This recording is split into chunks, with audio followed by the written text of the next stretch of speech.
Hi friends, this is Wendy. Welcome. I'm so excited that you're here with me today. We are going to be using some Honeybee Stamps products along with some Pear Blossom Press products to create a light up wedding congratulations card. Now this product is actually intended for like a winter scene, but I'm going to kind of flip things around and use it for a wedding card. So here are the one lights. These are from Pear Blossom Press. They are super, super easy to use. You simply slip the battery in the correct way, and then you push the button and they light up. These are so easy to use on your cards, and I'm going to show you that today. Here we have a pack of vellum from Pear Blossom Press. Let me talk about this for 2 seconds. If you are looking for vellum, this is a fantastic option.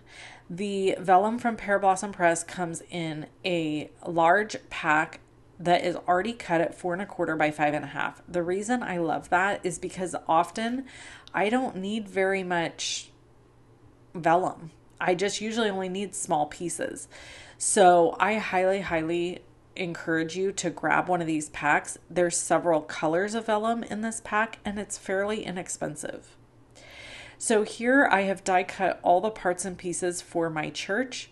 I chose to go with gray, black, and white for kind of a country farmhouse look to this church. And then I'm assembling all the little bits and pieces. Once I'm done assembling the bits and pieces, I will glue the entire church down to that piece of vellum, and then I will cut very carefully around the edges of the church in order to have the vellum backing or lining the back of the church. This creates the windows for the church, and then we can add and put together the rest of our card and the light portion.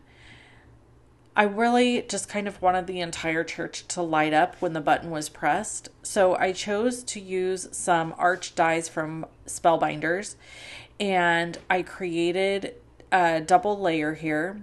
The church, I wanted to pop in this little window. I had to die cut a window for the church to pop into so that the light would shine through correctly. And then I just took a piece of green cardstock and I glued it to the bottom of this arch that's just kind of a light blue. And I'm just basically creating sky and grass using cardstock versus coloring or ink blending. This is just a simple, fun way to use up some of your scraps that you have and to minimize the amount of time it takes to create something like this. I intentionally added a little lip above the bottom there so that the bottom of the church would have something to rest against, because the hole where the church is going to sit, I didn't want it to just fall through. So it needed to be able to rest against something. So this worked out great to have the little green piece go up a little higher. And then I was able to glue the bottom of the church to the top of the grass, and you'll see that here in just a second. I slowed down the video for the assembly part of this card just to make sure that you could understand and see how I put all of these parts and pieces together and how really easy it is, honestly, to create something that lights up. I think that a lot of people get stuck. I say this all the time. They think it's going to be really difficult and complicated to create a light up card. And the truth is, it's just not. It's an extremely simple process. Now, can you make complicated light up cards? Absolutely. I've made one recently that was a little bit more complicated. This is not. This is so simple. And the one light from Pear Blossom is a fantastic starter light to start with if you're kind of intimidated by this process. The 3 things I would recommend that you purchase from Pear Blossom Press is the one light. It comes in a pack of 3 or a pack of 5, I think. All of it will be linked below the video. I would recommend getting their little stamp set that you see off to the side there. I have that little stamp set that says push here, press. There's lots of little instructional stamps in there. I love it. That's the second thing. And the third thing I would recommend that you get, and I'm going to use it here in a little bit, is their world famous foam tape. They have foam tape that's specifically designed for their lights. It's thicker than other foam tape, and it's repositionable for 24 hours. And a huge roll of it is only $19.99, at least at the time of the filming of this video. So I highly recommend getting their foam tape, even if you're not going to do light up cards, because I personally have found that their foam tape is one of my very favorite products that they carry. And every crafter needs foam tape, right? Even if you're not going to do a light up card. They're great for shaker cards and for many other uses in your card making. So here I'm just making sure everything lines up okay. I put some double-sided sticky adhesive on the back of the light, and then I'm going to show you a trick in my Misty in order to get this light to stick down the way it's supposed to. So what we're going to do is we're going to take my mini Misty and we're going to put the white arch in the base of the mini Misty. Because see, I right here, I'm like, okay, I'm going to put all my foam tape down first. So first thing we're doing is putting all the foam tape down because we know that that's where we want the light to be, right? But it's not connected to anything. You need to have a base that it connects to or that it attaches to. So the white arch is going to be my base that all of this will attach to. But in order to get it to do that in the right spot, I'm going to use my mini Misty for my placement. So here I'm just going to basically create a border, I guess, for this light to sit inside of.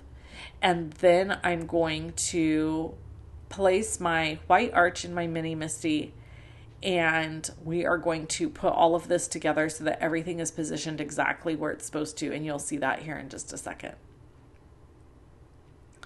So while I am sharing with you this process, I do want to just say that it has been, we're coming up on, gosh, almost a year of me starting to work with different companies, and it's going really well. And I just want to do a little shout out to Pear Blossom Press because they have just been such an incredible company to work for. I love them so much. And the owner of Pear Blossom Press is such a delightful person. So I just wanted to share that. Just a little, inside thoughts basically from this creator.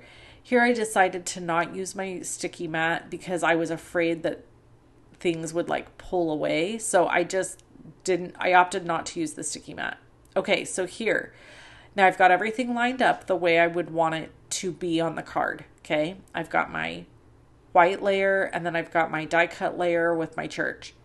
I'm going to take a piece of purple sticky tape and I'm putting it on my hand just to make sure it's not too sticky. I really don't want it to tear my church after I did all this work. And then I'm going to put it on this piece of cardstock. I'm going to close the Misty door with everything in place where I want it. And then I'm going to take my light. I'm going to remove the backing so that the sticky part is revealed.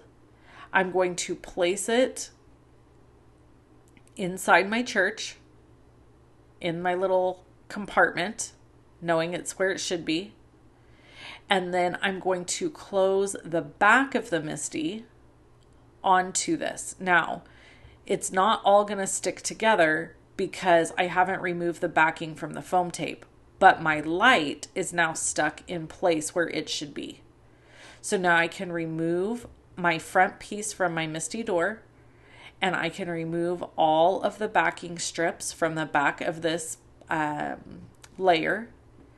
And when I flip it over and put it on the arch, lining it up, just making sure that there's a nice edge around, all the way around, my light button will be in the correct spot. So this takes all of the guesswork and complication out of how to make this church light up. I love this. I think it's so stinking cute. So then we're just going to stamp the sentiment and die cut that. And then we're going to stamp the inside of this card, which I also use my Misty for. And then I'm just trying to decide where I'm going to place this. And then we are going to do a little hot foiling.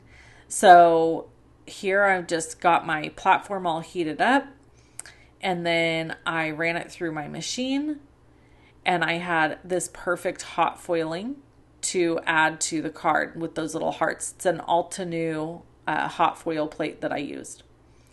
And then we're going to glue this piece down, and then we're going to glue down the congratulations, and this card is almost finished. The only thing I have left to do on this card is stamp on the inside. And the little sentiment push is below, so they know that they need to push on it. It's going to do something if they push that button.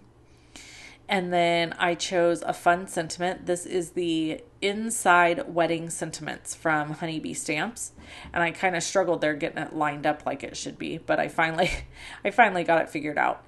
And then I stamped the inside. I have lots of wedding possibilities coming up in the future from folks that are getting engaged. So I'll tuck this card away and save it for a future wedding that I'm going to be attending. I hope you enjoyed today's video. If you want to purchase any of the products that you saw me use, there is a link below the video, also over on my blog at loveandstampin.com. Make sure you scroll all the way down in the description box in order to find all of those links. I'll talk to you soon. Bye-bye.